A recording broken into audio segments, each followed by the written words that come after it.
بسم اللہ الرحمن الرحیم الحمد للہ رب العالمین والصلاة والسلام علی نبینا محمد وعلی آلہ واصحابہ اجمعین اما بعد فعن ابی ہریرۃ رضی اللہ تعالی عنہ عن النبی صلی اللہ علیہ وسلم قال لا تصر الإبل والغنم فمن ابتاعها بعد فهو بخير النظرين بعد أن يهلبها إن شاء أمسكها وإن شاء ردها وساعا من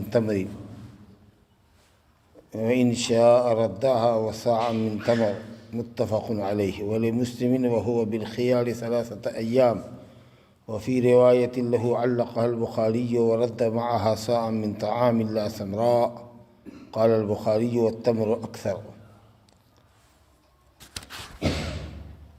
وعن ابن مسعود رضي الله تعالى عنه قال من اشترى شاة محفلة فردها فليرد معها ساعة رواه البخاري وزاد الإسماعيلي من تمر. یہ دونوں حدیثیں ایک ہی مفہوم کی ہیں، ایک ابو ہریرہ رضی اللہ عنہ سے اور دوسری حضرت عبداللہ بن مسعود رضی اللہ عنہ. موضوع حدیث کا ہے دھوکہ، تدلیس، چیٹنگ کرنا. جو آدمی اس طرح کا معاملہ کرے وہ بیع فاسد ہوتی ہے اگر اس کا تعلق سیدھے بیع سے ہے تو. اور اگر بیع سے نہیں ہے یا عیب نہیں ہے وہ، اور آپ کو لگتا ہے کہ جو صفت یا جس صفت کی وجہ سے آپ نے وہ سامان خریدا تھا وہ صفت اس میں نہیں پائی جا رہی ہے، مرغوب چیز جو آپ کی تھی وہ اس میں نہیں ہے، تو آپ کی مرضی ہے، چاہیے تو واپس کر دیجئے، اپنا پیسہ لے لیجئے، چاہیے تو رکھ لیجئے. لیکن اگر سامان عیب دار ہے، بعد میں آپ عیب پر مطلع ہوئے، لینے کے وقت کوئی عیب نہیں تھا لیکن بعد میں آپ کو پتہ چلا کہ اس سامان میں عیب ہے، تب تو یا تو سامان واپس کر کے پیسہ لیجئے، اور نہیں تو بائع کو کہیے کہ اس کا ہٹ جانا، یا فرق جو ہے عیب کی وجہ سے جو دام کم ہو سکتا ہے وہ دام کم کر کے دے. سمجھ رہے ہیں؟ مثال سے بات واضح ہوگی. ایک صورت ہے جانوروں کے، دودھار جانوروں کے تعلق سے ایک صورت ہوتی ہے جس کو کہتے ہیں تسریہ. اس کو تسریہ کہتے ہیں کہ دودھار جانور کے دودھ کو اس کے تھن میں جمع کرنا. کئی شام تک دودھار جانور کو، چاہے وہ اونٹنی ہو یا بکری ہو یا گائے ہو یا بھینس ہو، جو دودھار جانور ہے، کئی شام تک اس کو نہ دھونا، دودھ کو چھوڑ دینا تاکہ اس کے تھن میں، جس کو ہم لوگ اپنی زبان میں الوار کہتے ہیں، اس میں وہ دودھ جمع ہو جائے اور بڑا دکھے. وہ جب خریدار کوئی آئے گا، دیکھے گا کہ صاحب اس کا تھن بڑا ہے، کافی دودھار جانور ہے، تو اس کی قیمت بڑھ کر کے جو بائع مانگ رہا ہے وہ آدمی دے دے گا کہ صاحب یہ دودھار جانور ہے. مثال کے طور پر 10 لیٹر دینے والا ہی جانور گائے ہے یا بھینس ہے، اس حساب سے اس کی قیمت ہو گئی. لیکن جب وہ گیا تو پہلی مرتبہ تو ٹھیک ہے، مثال کے طور پر 10 یا 9 11 لیٹر دودھ آیا، دوسرے شام میں کم ہو گیا، تیسرے شام میں اور کم ہو گیا، دوسرے دن اور کم ہوا، تیسرے دن میں وہ 4 لیٹر پر آ گیا. اب اس کو یہ سمجھ میں آیا کہ وہ تو ٹھگا گیا، بھائی نے اس کو چٹ کیا ہے، کئی شام کا دودھ اس نے جمع کر رکھا تھا تھن میں اور اس نے ہم کو دھوکہ دے دیا. تو اس عمل کو کہتے ہیں تسریہ. یہ عمل حرام ہے کیونکہ یہ تدلیس ہے، دھوکہ ہے، فریب ہے. یہ جائز نہیں کہ کسی کو چٹ کیا جائے. اب اگر کوئی شخص اس طرح کے چیٹ پر مطلع ہو، بائع نے اس کو دھوکہ کیا، جس صفت مرغوب کی وجہ سے اس نے جانور لیا تھا کہ یہ دودھار ہے، اب وہ دودھار نہیں نکلا، معلوم ہوا کہ یہ دودھ 9 لیٹر یا 10 لیٹر جو پہلے دن آیا تھا، یہ نیچرلی، یہ فطری طور پر جانور کی صفت نہیں ہے کہ یہ 9 لیٹر دیتا ہے. یہ تو دھوکے سے 9 لیٹر تھا کیونکہ کئی شام سے دوہا نہیں گیا تھا. بھائی نیچر یہ جانور 3-4 لیٹر ہی دے رہا ہے، تو جو صفت اس کو چاہیے تھی وہ صفت مطلوب نہیں مل رہی ہے اس کو. تو اب نبی صلی اللہ علیہ وسلم نے فرمایا کہ چاہے تو اس کو واپس کر دے، لیکن واپس کرے گا تو 1 سا کھجور دینا پڑے گا. اگر کھجور نہ ہو تو کوئی غلہ دے دے. 1 سا 2.5 کلو یا 3 کلو کا ہوتا ہے، ہم لوگ 3 کلو کا فتویٰ دیتے ہیں، تو 3 کلو غلہ اس کو دے دے اور جانور لوٹا کے اپنا پیسہ لے لے. اور اگر چاہے تو اس جانور کو رکھے، کیونکہ یہ جانور میں عیب نہیں ہے، یہ چیٹنگ گائے اور بھینس کے مالک نے کی تھی، تو آپ کو اختیار ہے کہ چاہیے تو اس کو رکھیے 4 لیٹر پر۔ اگر آپ پسند ہے کہ جو قیمت آپ نے بھینس کی دی ہے ٹھیک ہے، 4 لیٹر اگر برابر سے آ رہا ہے تو چلے گا، زیادہ ہم ٹھگے نہیں گئے، تو اگر آپ چاہتے ہیں، آپ کی رائے ہے رکھنے کی تو رکھ لیجیے، اور اگر چاہتے ہیں کہ نہیں آپ اس کو واپس کر دیں، آپ کی جو صفت مطلوب اور مرغوب صفت تھی کہ جانور 8 لیٹر دودھ دے، وہ صفت نہیں پائی جا رہی ہے، تو آپ گائے کو بھینس کو واپس کر دیجئے دہنے کے 3 دن کے اندر میں، سمجھا، اور 1 سا کھجور دے دیجئے۔ اب آپ کہیے گا کہ 1 سا کھجور کا ہے،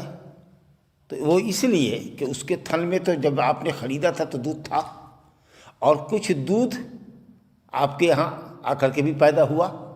اور عام طریقے سے دہنے کے وقت میں کسان جو ہے اس کو چارہ لگاتا ہے، پانی پلاتا ہے، تو دودھ تو اس میں ہر پل تھوڑا تھوڑا بڑھتا ہی چلا جاتا ہے۔ یہ نہیں معلوم ہے کہ پہلے سے اس تھن میں کتنا دودھ تھا، اور بعد میں جب اسے ہم نے خریدا ہے دہنے کے وقت تک اس میں کتنے دودھ کا اضافہ ہوا ہے، کیونکہ یہ تو چیز پوشیدہ ہے، تھن کے اندر ہے۔ تو اب ایسی صورت میں نبی صلی اللہ علیہ وسلم نے بائع اور مشتری کے درمیان، بیچنے والے بائر اور پرچیزر کے درمیان صلح کرنے کے لیے آپ نے فرمایا کہ چلو اب دودھ جتنا لیٹر بھی رہا ہو، 1 سا کھجور، 3 کلو کھجور کی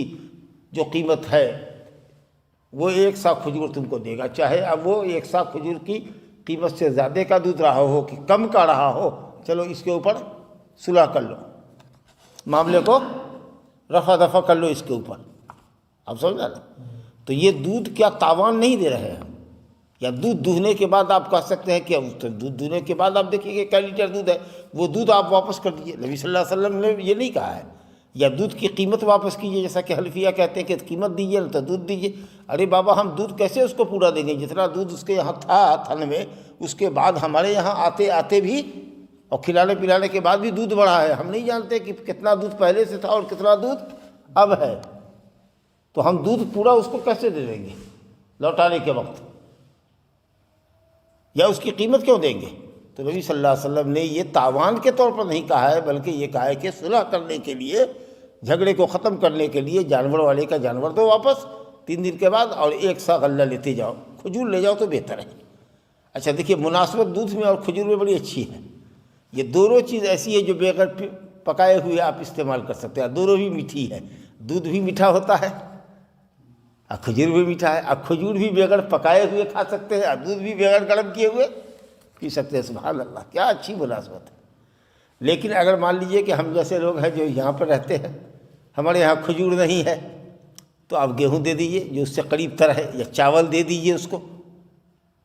جو کھجور کے قریب تر ہو، جس میں اس کا نقصان نہ ہو۔ 1 سا گیہوں، اگر 1 کلو آپ اگر آٹا بنائیں گے تو بہت مشکل سے ہو سکتا ہے کہ 10-20 گرام کم ہو تو ہو، جڑتی جائے تو جائے، ورنہ وہ 1 کلو کا 1 کلو رہے گا، چاول 1 کلو کا چاول رہے گا۔ دال دے دیجئے، چنا دے دیجئے، کوئی سا بھی دے دیجئے، اس سے اس کا گھاٹا نہ ہو۔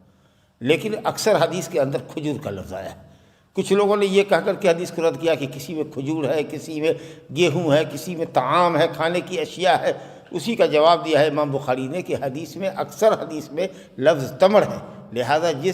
جو لفظ زیادہ حدیث میں آیا ہے اس کی روایت کو ترجیح دیں گے، یعنی کھجور، 1 سا کھجور، اور جہاں نہیں ہے تو کھجور سے قریب تر جو غذا ہو وہ اس کو دینی چاہیے۔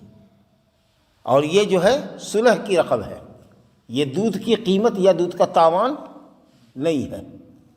2 فریق میں اگر اختلاف ہو، وہ کہے کہ نہیں ہمارا 10 لیٹر تھا، ہم کہے نہیں تمہارے یہاں 3 ہی لیٹر تھا، ہوا سے پھولا ہوا تھا وہ، ہم خوب اس کو کھلایا ہے، پلایا ہے، غذا دیا ہے، دودھ بڑھانے والی دوائیں دی ہے، غذا دیا ہے تو بڑھ گیا ہے۔ وہ کہے نہیں ہمارا 8 لیٹر تھا، ہم کہے نہیں تمہارا 3 لیٹر تھا، چلو یہ بھائی یہ جھگڑا ختم کرو۔ نبی صلی اللہ علیہ وسلم نے ایک رقم طے کر دی ہے، اور وہ ہے 1 سا غلہ کھجور، یا کھجور سے قریب تر کا جو غلہ ہے، گیہوں، چاول، دلہن، تلہن، جو بھی آپ سمجھتے ہو وہ اس کو دے کر کے معاملہ راف صاف کر دیجیے۔ اور اگر آپ کو پسند ہے تو رکھ لیجیے جانور کو۔ لیکن اگر آپ کو معلوم ہو کہ 3 دن کے بعد معلوم ہو کہ صاحب اس کے اندر عیب ہے، مثال کے طور پر ہم نے غلام لیا تھا، سمجھا کہ نہیں، یہ سمجھ کر کے کہ یہ ہنرمند ہے، کمپیوٹر چلانا جانتا ہے، مثال دیتے ہیں، لیکن 3 دن کے اندر میں اب لگا کہ نہیں اس کو کچھ آتا واتا نہیں ہے، یہ عیب دار ہے، تو گئے اس کے مالک کے پاس، ہم نے کہا یہ تو پڑھا لکھا نہیں ہے۔ ارے آپ کو کیسے معلوم؟ ہم نے کہا ٹیسٹ دیا، اس کو پڑھا لکھا نہیں ہے یہ، تو یا تو ہمارا پیسہ واپس کرو، نہیں تو جاہل اور پڑھے لکھے غلام کے درمیان جو قیمت کا ڈفرینس ہے وہ ہمارا واپس کرو۔ گاڑی ہم نے لیا مثال کے طور پر، گاڑی کی ڈینٹنگ پینٹنگ کر کے، نئی پینٹ کر کے گاڑی کو نئی چمکا کر کے دے دیا کہ نئی گاڑی ہے بالکل۔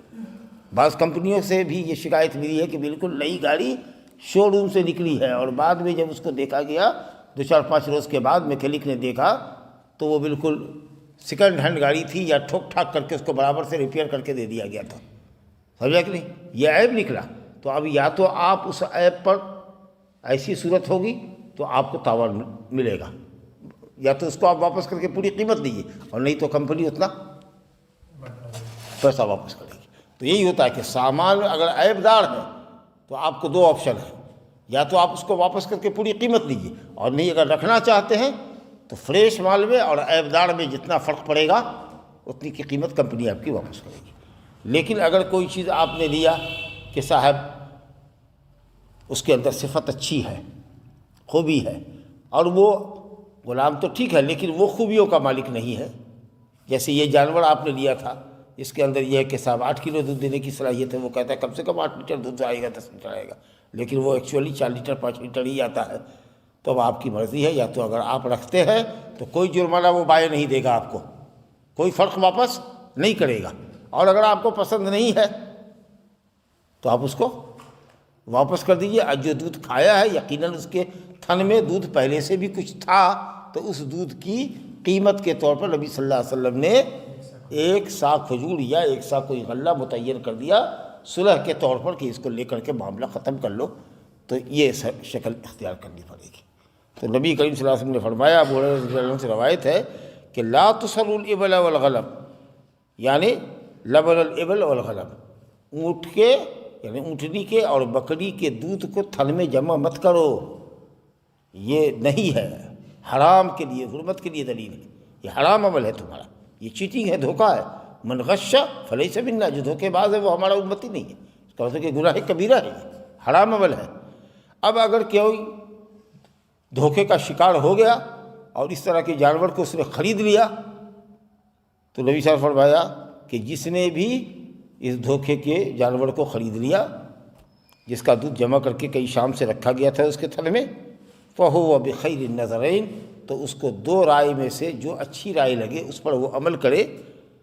بعد ان يحلبها، بعد اس کے کہ وہ دوہے اور اس کو پتہ چل جائے کہ پہلے دن زیادہ آیا، دوسرے دن اس سے کم آیا، تیسرے شام میں اس سے کم آیا، اور تیسرے دن میں تو بالکل ہی وہ 3 لیٹر اور 4 لیٹر پر آ گیا، تو دوہنے کے بعد اگر اس کو لگتا ہے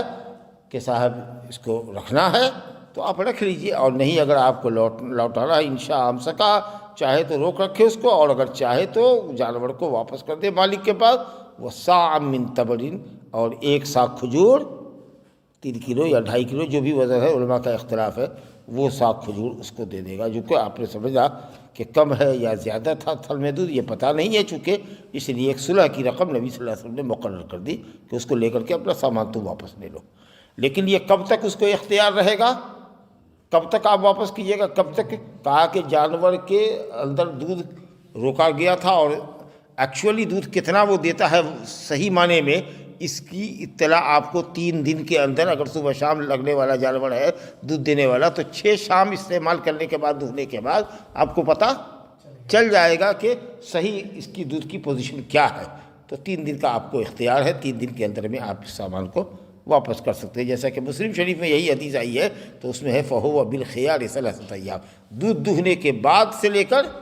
3 دن کے اندر میں اس کو اختیار ہے کہ چاہے تو روک کے سامان کو رکھ لے اسی قیمت پر، کوئی تاوان واپس نہیں کرے گا وہ، اور اگر واپس کرنا چاہتا ہے بائیں کو تو 1 سا کھجور یا دوسرے کوئی غلے کے ساتھ جائے گا۔ اور دوسری روایت میں ہے کہ نبی صلی اللہ علیہ وسلم نے، جس کو امام بخاری نے بغیر سند کا ذکر کیا ہے، معلق کہا ہے، وَرَدَّ مَعَهَا صَاعًا مِّن طَعَامٍ، کوئی بھی کھانا جو کھایا جاتا ہے، گیہوں کی قید نہیں ہے، کوئی بھی کھانا جو کھایا جاتا ہے جو کھجور سے قریب تر ہو، جیسے میں نے کہا نا کہ آٹا، چاول، دال، مونگ، مسور، جو بھی آپ دینا چاہیں، وہ 1 سا اس بھینس کے ساتھ یا گائے کے ساتھ جس کو آپ واپس کر رہے ہیں لوٹا دیجیے، تاکہ آپ کا اختلاف ختم ہو جائے۔ یہ فیصلہ نبی صلی اللہ علیہ وسلم نے فرمایا۔ امام بخاری نے کہا کہ تمر کھجور کی حدیث زیادہ ہے، اس لیے اگر کوئی کہے تمر ہے، کہیں کوئی کہے سمرا ہے، کوئی کہے طعام ہے، حدیث میں اضطراب ہے، حدیث کمزور ہے، یہ کہہ کر کے حنفیوں نے اس حدیث کو چھانٹ دیا ہے، سمجھا کہ ابو ہریرہ فقیہ نہیں تھے وغیرہ وغیرہ، یہ حدیث تاوان کے خلاف ہے، دودھ کا کھایا ہے تو دودھ کا بدلہ دودھ دیجیے، نہیں تو دودھ کی قیمت دیجیے، یہ سب جو منطق بگاڑتے ہیں صحیح حدیث کی روشنی میں اور اس حدیث کو کنڈم قرار دیتے ہیں، اس کا یہ رد ہے کہ نہیں، تمر کا لفظ حدیث میں زیادہ ہے، الا یہ کہ اگر کسی علاقے میں جانور بکتا ہو اور اس طرح کا خریدار دھوکے کا شکار ہو جائے اور وہاں کھجور دستیاب نہ ہو تو کھجور سے قریب تر جو کھانا ہوتا ہے جس کو بہت آسانی سے پکا کے آدمی کھا سکتا ہو، چنا ہے پھلا کر کے ایسے کچا کھا لے گا، چاول ہے ایسے ہی پھلا کر کے کچا کھا لے گا، اس طرح کی چیز جو قریب تر ہو وہ آپ اس کو دے دیجیے انشاءاللہ تعالی۔ ابن مسعود رضی اللہ عنہ کی روایت کا بھی مفہوم یہی ہے کہ من اشتری شاۃ محفلۃ، تحفیل بھی اسی کو کہتے ہیں، تجمیع کو، جس کے تھن میں دودھ جمع کر دیا گیا ہو، بکری ہے کئی شام سے دہا نہیں ہے، خوب اس کا تھن پھلا ہوا ہے دودھ سے، پھر اس کے بعد مالک جس نے خریدا ہے اب اس کی یہ ملکیت میں آیا اور اس نے دوہا تو پھر اس کو پتہ چلا کہ وہ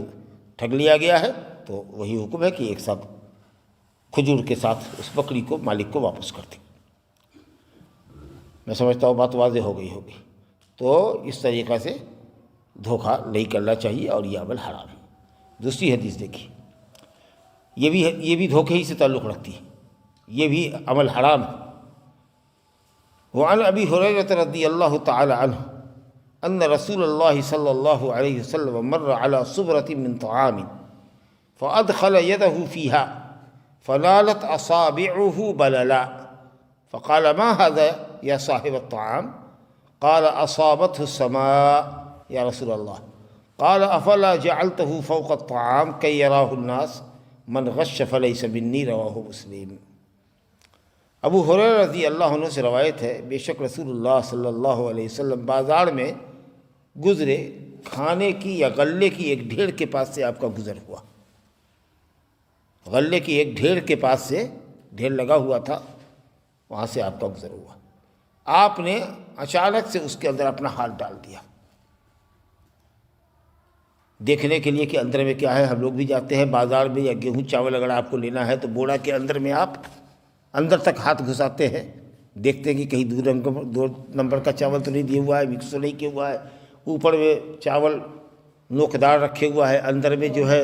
آدھا جو چاول کٹا ہوا رہتا ہے جس کو ہماری اصطلاح میں کھدی کہتے ہیں وہ پھٹے ہوا ہے، ملائے ہوا ہے، تو آدمی اندر سے ہاتھ نکال کر کے دیتا ہے، دیکھتا ہے، سمجھا کہ ہاں بالکل ٹھیک ہے۔ اور کبھی کبھی دیکھیے گا بائیں دکاندار جو ہے پریشان بھی ہوتا رہے گا کہ یہ کیا کر رہا ہے یہ، ارے بھائی ہم کو دیکھ لے تو دیکھ کے نہ لے گئے، اندر تک ہاں بالکل دیکھ لیجیے، ایک طرح کا چاول آپ کو ملے گا، کہیں گڑبڑ ہو تو گھر سے واپس کر دیجیے وغیرہ وغیرہ۔ تو اس وجہ سے نبی صلی اللہ علیہ وسلم نے اس ڈھیڑی میں ہاتھ ڈال دیا، یا شاید کچھ گیلے دانے کی بو آپ کو اسمیل لگی کہ جیسے دانہ جب گیلا ہوتا ہے تو اس میں ایک بو ہوتی ہے، تو وہ لگا، بہرحال کوئی بھی وجہ رہی ہو آپ نے اس میں ہاتھ ڈالا، جب ہاتھ ڈالا تو پوری انگلی کے اندر تراوٹ آ گئی، غلہ بھیگا ہوا تھا، آپ نے جو نکالا اندر سے تو دیکھا کہ گیلا ہے غلہ کا، کہ ما ھذا یا صاحب الطعام، اے غلہ بیچنے والے، نام اگر نہیں معلوم ہو تو یہ نہ کہیں گے، کوئی جا رہا ہے بیگ لے کر کے، نام معلوم ہے، او بیگ والے بھائی، او بیگ والے بھائی، سمجھا کہ نہیں؟ ہاں اسی طریقے سے پکاریے گا۔ ہاں تو آپ نے کہا ما ھذا یا صاحب الطعام، اے کھانا بیچنے والے، اے غلہ بیچنے والے، یہ کیا ہے؟ یعنی ڈانٹ کے لیا فرما رہا ہے، یہ زجر و توبیخ، انکار ہے، استفہام انکاری ہے، یہ کیا کر لیا تم نے، یہ کیا دھوکہ چیٹنگ کر رہے ہو؟ کوئی آدمی آئے گا اوپر سے ڈھڑی دیکھے گا، کہے گا ٹھیک ہے بولو، ہنڈا ہنڈی دام بولو، ایسا بھی جائز ہے، بولو پورے غلے کی قیمت بولو، اچھا اس ٹوکری میں جتنا پھل ہے امرود بولو، ٹوکری کے دام ہی بولو، تو ایسے بھی لینا جائز ہے، یا ناپ تول کے لیجئے، کلو سے لیجئے یا ہنڈا ہنڈی لیجئے، پوری ٹوکری لیجئے، پورا ڈھیر لے لیجئے غلے کا خرید کر کے، ایک بکری کا ریوڑ ہے آپ کے سامنے، معلوم نہیں کہ 25 ہے کہ 50 ہے، یہ پورے ریوڑ کا دام بولو، یہ جو ساری گائے تمہاری چر رہی ہیں بولو اس کا پورا کا پورا سب کا دام بولو ملا کر کے، تو آدمی اس طریقے سے بھی لے سکتا ہے۔ تو بہرحال آپ نے ڈانٹا اور کہا کہ اس کو یہ کیا ہے، یہ کیا ہے، یہ کیا کیا آپ نے، انکار فرما رہے ما ھذا، یا صاحب الطعام؟ قال اصابت السما، کہا بارش سے بھیگ گیا تھا۔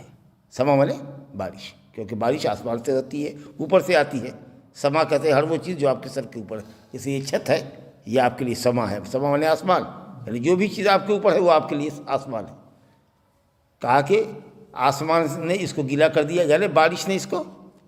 گیلا کر دیا۔ وجہ اس نے یہ بتائی تو کہا یا رسول اللہ اس کو بارش نے گیلا کر دیا۔ تو آپ نے فرمایا افلا جعلتہ فوق الطعام، تو تم نے اس کو کھانے کے اوپر، غلے کے اوپر کیوں نہیں رکھا؟ جو حصہ بھیگ گیا تھا اس کو تو اوپر رکھتے تاکہ دھوپ نکلی ہے یا ہوا چلے گی تو دانہ سوکھے گا، مگر تم نے نیچے کا خشک دانہ اوپر رکھ دیا اور نیچے کا، اوپر کا جو گیلا دانہ تھا وہ اس کو نیچے چھپا دیا۔ یہ تو تم نے چیٹنگ کی، سمجھا کہ نہیں؟ تو یا تو یہ شکل تھی کہ اس کو اوپر رکھا جائے، اور دوسری شکل کیا ہو سکتی تھی کہ اس گیلے غلے کو، بھیگے ہوئے دانے کو الگ رکھ دیا جاتا، سکھا کو الگ رکھ دیا جاتا۔ یہ نہیں تو شکل ہوتی، اور اس کے علاوہ کوئی تیسری صورت تو نہیں ہو سکتی ہے۔ گیلے کو الگ رکھو، سوکھے کو الگ رکھو، یا پھر اوپر رکھو تاکہ ہوا اور دھوپ سے وہ سوکھ جائے۔ لیکن یہ اندر رکھنے کا تو کوئی تک نہیں ہے، ڈھیر کے نیچے چھپا کے رکھے ہوئے، اوپر سے سوکھا دانہ رکھے ہوئے، ضرور دھوکے بازی ہے یہ۔ اور اسی موقع پر آپ نے فرمایا کہ کیوں نہیں اس کو کھانے کے اوپر رکھا، ڈھیڑی کے اوپر رکھا، کہ یڑا الناس، تاکہ لوگ دیکھ لیں اور اس کے حساب سے وہ قیمت لگائے۔ من غش فلیس منی، جس نے دھوکہ دیا وہ میرا امتی نہیں ہے۔ اور جس عمل کے کرنے والے کو نبی صلی اللہ علیہ وسلم کہیں وہ میرا امتی نہیں ہے، جس عمل کے کرنے والے کو کہیں گے وہ لعنتی ہے، جس عمل کے کرنے والے پر کہے کہ اللہ کا غضب اس کے اوپر نازل ہو، جس عمل کے کرنے والے کو اسلام نے سزا مقرر کی ہو، جس عمل کے کرنے والے کو جہنم کی وعید سنائی گئی ہو، یہ سارے اعمال کیا ہوتے ہیں؟ گناہ کبیرہ ہوتے ہیں، بڑے گناہ ہوتے ہیں، جو بغیر توبہ کے معاف نہیں ہوتے۔ سمجھا کہ نہیں؟ تو اس سے معلوم یہ ہوا کہ اگر کوئی منکر ہو اور بازار میں علی الاعلان ایسا ہو رہا ہے تو آپ اس منکر پر کھلم کھلا رد کیجیے، اور اگر کوئی آدمی چھپ کر کے کوئی غلطی کر رہا ہے تو آپ اس کو تنہائی میں اس کی غلطی بتائیے تاکہ اس پر اثر ہو۔ چھپ کے کچھ کر رہا ہے 10 آدمی کے سامنے کہا کہ فلانا تو اپنے گھر میں یہ کرتا ہے، تو ظاہر ہے کہ اس کو خراب لگے گا۔ نصیحت کا یہ تقاضا ہے کہ صاحب سے تنہائی میں ملی۔ لیکن اگر کھلم کھلا اگر مان لیجیے کہ لوگوں کے سامنے کوئی خلاف شرع کام کر رہا ہے، غلط کام کر رہا ہے، تو 10 آدمی کے سامنے جو اگر وہ کر رہا ہے تو 10 کے سامنے ہی اس پر رد کیا جائے گا۔ تو بہرحال اس سے یہ مسئلہ سمجھ میں آیا، آپ دیکھ لیجیے۔ ایک چیز اور دیکھ لیجیے، گناہ پر تعاون کرنے والا بھی گناہ کرنے والے جیسا ہے۔ کم و بیش گناہ میں جو ثواب، گناہ کم و بیش ہو سکتا ہے، لیکن وہ بھی ہے، گناہ پر تعاون کرنے والا بھی ہاں گناہ میں شریک ہے۔ سمجھا کہ نہیں؟ جو چیز شریعت میں واجب ہے، اس واجب کو ادا کرنے کے لیے جو بھی اسباب ہیں جس کے بغیر وہ واجب ادا نہیں ہو سکتا ہے، وہ بھی واجب ہوتا ہے۔ اور حرام سے بچنے کے جو اسباب ہیں ان سے بچنا بھی حرام ہوتا ہے۔ اچھا، شراب پینا حرام ہے اسلام میں، کوئی ڈاؤٹ ہے اس میں؟ حرام ہے، شراب حرام ہے۔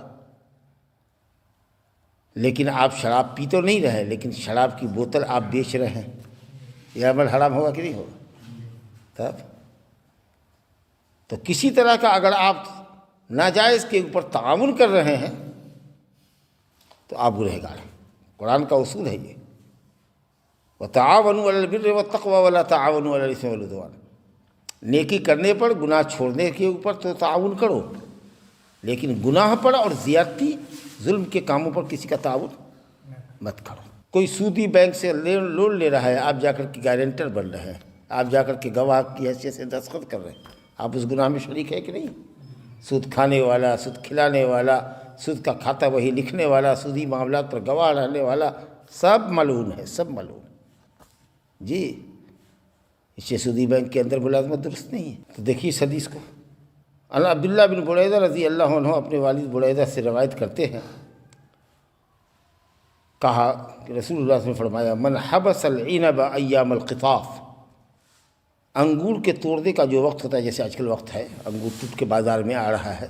ابھی فروری سے بلکہ جنوری سے لوگ کچا کچا توڑ کے لا رہے ہیں، ابھی توڑنے کا وقت ہوا نہیں ہے، اب شاید ہونے والا ہو، مارچ وغیرہ میں ٹوٹتا ہے، اپریل تک میں وہ میٹھا ہو جاتا ہے، کھانے کے لائق ہوتا ہے، رس بھرا انگور جس کو ہم لوگ کھاتے ہیں۔ اور کچھ لوگ انگور کو انگور کی بیلوں پر رکھ چھوڑ دیتے ہیں تاکہ دھوپ میں وہ کشمش اور منقع بن جائے. اب کچھ لوگ رس والے کو بھی نکالتے ہیں اور پھر اس کو ہیٹ دے کر کے اس کے رس کو سکھاتے ہیں اور کئی پروسیسنگ ہوتی ہے اس کی، اس سے گزار کر کے اس کو منقع اور کشمش کی شکل میں لے کر کے آتے ہیں، جو ایک غذا بنتی ہے، دوا بنتی ہے اور سال ہر سال رہتی ہے. بہرحال تو انگور جو رس بڑا ہے، اب توڑنے کا زمانہ ہے، مارچ میں توڑنے کا مثال زمانہ ہے، لیکن ہم نے اس کو چھوڑ رکھا ہے اپریل میں، لاسٹ میں بیچیں گے، مئی میں بیچیں گے، کیونکہ اس وقت خریدار آئیں گے تو منہ مانگی قیمت دیں گے، اور خاص کر کے وہ لوگ آئیں گے جو شراب کی فیکٹریاں چلاتے ہیں اور انگور سے شراب بناتے ہیں. ایک نمبر کی شراب بنتی ہے انگور سے، سمجھے؟ تو کہا کہ جب انگور توڑا جا رہا ہو، بازار میں سپلائی کیا جا رہا ہو، تب تو وہ نہیں توڑ رہا ہے، بچا کر کے انگور کو انگور کی بیلوں پر، جس کو لتی کہتے ہیں ہم لوگ، انگور کی لتیوں پہ چھوڑے ہوا ہے، بیلوں پہ چھوڑے ہوا ہے. حتیٰ یبیعہ، اس وقت تک چھوڑے ہوا ہے کہ کوئی شراب بنانے والا آئے گا، اس کے ہاتھ فروخت کریں گے، منہ مانگے دام لیں گے اور اس کو دیں گے. تو نبی صلی اللہ علیہ وسلم نے کہا کہ فقط تقحم النار علی بصیرہ، سمجھو کہ وہ سرپٹ جہنم میں گویا کہ جمپ کر رہا ہے، کود رہا ہے، درا، حالانکہ وہ جان رہا ہے کہ یہ عمل ہمارا جہنم میں لے جانے کا سبب ہے، کیونکہ ہم ایک شرابی کے ہاتھ انگور بیچ رہے ہیں جو اس کی شراب بنائے گا اور لوگوں کو حرام پلائے گا. تو آپ شراب بنانے والے کی مدد کر رہے ہیں، شراب پینے والے کی مدد کر رہے ہیں. اس سے معلوم ہوا کہ کوئی بھی ایسی سامگری، کوئی بھی ایسا سامان جو آپ ایسے آدمی کے ہاتھ بیچ رہے ہیں جو مان لیجئے کہ وہ صرف وہ بتھی کے کام پڑائے گا اور کوئی دوسرا کام نہیں ہے اس کا، وہ بیچنا آپ کے لیے جائز نہیں. آپ جان رہے ہیں کہ یہ سامان لے رہا ہے یہ شخص اور اس کا استعمال شراب بنانے کے لیے ہی کرے گا، تو آپ کو اس کے ہاتھ بیچنا جائز نہیں ہے. سمجھ لیں گے؟ اب آپ نہیں جانتے کہ کیا کرے گا اور لے گیا اور اس نے کچھ کر لیا تو وہ اور بات ہے، لیکن آپ جانتے ہیں کہ یہ شراب بنانے والا ہے اور وہ فیکٹری میں لے جائے گا اور اس کے ہاتھ آپ بیچ رہے ہیں، گویا کہ اس گناہ کے کام پر آپ تعاون کر رہے ہیں، تو آپ بھی اس میں گنہگار ہیں. گویا کہ جانتے بوجھتے ہوئے آپ جہنم میں چھلانگ لگا رہے ہیں. فقط تقحم. اگر ایک آدمی ناواقف ہو انجام سے تب تو کہیں کہ صاحب ہم کو معلوم نہیں تھا، لیکن یہ جانتے ہوئے کہ تم بیچ رہے ہو شراب بنانے والے سے اور اس کے ہاتھ بیچنا حرام ہے اور پھر بھی بیچ رہے ہو، تو گویا کہ تم بھی بڑے گناہ کے مرتکب ہو، کیونکہ نبی صلی اللہ علیہ وسلم نے فرمایا تقحم النار، جہنم میں کودا وہ. اور جہنم میں آدمی کودے گا کس گناہ کے سبب؟ جو گناہ کبیرہ ہوگا، کیونکہ جہنم کی وعید جس پہ آئی ہو وہ گناہ کبیرہ ہے. تو کسی کے ساتھ ایسے آدمی کے ہاتھ مت بیچیے جس کو معلوم ہو کہ وہ اس کا غلط استعمال کرے گا. آپ کو معلوم ہے، آپ کو یہ معلوم ہے کہ یہ شخص یہ بکرا ہم سے خرید رہا ہے اور اس کا پرپس یہ ہے کہ یہ غیر اللہ کے نام پر چڑھائے گا، یہ بت کے نام پر جا کر کے اس کو گنڈاسے سے مارے گا، ایک وار میں اس کا گردن الگ کر دے گا، اسی لیے وہ آپ کے یہاں آیا خریدنے کے لیے. دوسرا دے رہا ہے بکرے کا 8,000 روپیہ، وہ کہہ رہا ہے 15,000 دیتے تھے. ہم کہیں گے 50,000 بھی دو گے تو اس کام کے لیے نہ دیں گے،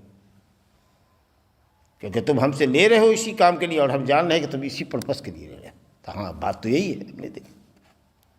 کھانے کے لیے لے جاؤ، سمجھ رہے ہیں نا. لیکن چند ٹکے کے بدلے میں ہم لوگ یا تو مسئلہ نہیں جانتے ہیں یا پیسے کے پیچھے پاگل ہو کر کے یہ چیزیں دے دیتے ہیں لوگوں کو کہ صاحب چلو منہ مانگا دام تو مل رہا ہے. اب آپ سوچئے کہ جب انگور بیچنا، شراب بنانے والوں کے ہاتھ بیچنا، انگور کا بیچنا حرام ہے، تو شراب پینا کیسا ہوگا، تاڑی پینا کیسا ہوگا ہے؟ اور شراب چاہے جس چیز کی ہو، انگور کی ہو کہ مہوا کی ہو کہ جو کی ہو کہ چاول سے بنائی جائے کہ اسپرٹ کی شراب ہو، ٹیبلیٹ کی شکل میں ہو کہ سوئی کی شکل میں ہو کہ یا کوئی افیون کی شکل میں ہو، کوئی بھی شکل ہو جس کو پینے کے بعد آدمی کو نشاط آ جائے، مستی آ جائے اور لگے کہ وہ بادشاہ ہے، بولو اس ملک کو جلا دیں گے. ایک سگریٹ جیسے ہم پیتے ہیں، سگریٹ ختم ہوگا ملک جل جائے گا. بولو پیغمبر پور کی قیمت کتنی ہے، سمجھا کہ نہیں؟ ایک دم مستی میں ہے، بادشاہ ہے، جب تک نشے میں ہے، غم غلط کر رہا ہے، بھلایا ہوا ہے غم، لیکن جیسے ہی اس کا نشہ اترے گا پھر پاگل کے طریقے سے صبح میں دوڑے گا. اس کو پچھلی بات کل والی جو پریشان کرنے والی بات تھی، جس کو بھلانے کے لیے اس نے شراب پیا تھا، وہ پھر صبح میں جیسے ہی اٹھے گا پاگل کی طریقے سے اس کو پیے گا، جب تک پیے گا اس کو چین نہیں آئے گا، اور اس طریقے سے نعوذ باللہ ثم نعوذ باللہ پیتے پیتے مر جائے گا۔ اور ایسے آدمی کو اللہ تعالیٰ قیامت کے دن بدکار عورت کی شرمگاہ سے نکلنے والے پیپ اور گندے پانی کو پلائے گا کہ پی، دنیا میں شراب کے مزے لیتا تھا تو، نعوذ باللہ من ذالک، نعوذ باللہ من ذالک۔ اسی پر درس کو آج روکتے ہیں۔ طبرانی کی روایت ہے، طبرانی نے اوسط پہ روایت کیا ہے، سند حسن ہے۔ اللہ تعالیٰ شریعت کو سمجھنے اور شریعت پر عمل کرنے کی ہم سب کو توفیق عطا فرمائے۔ هذا وبالله التوفيق، صلى الله على نبينا محمد وآله وسلم۔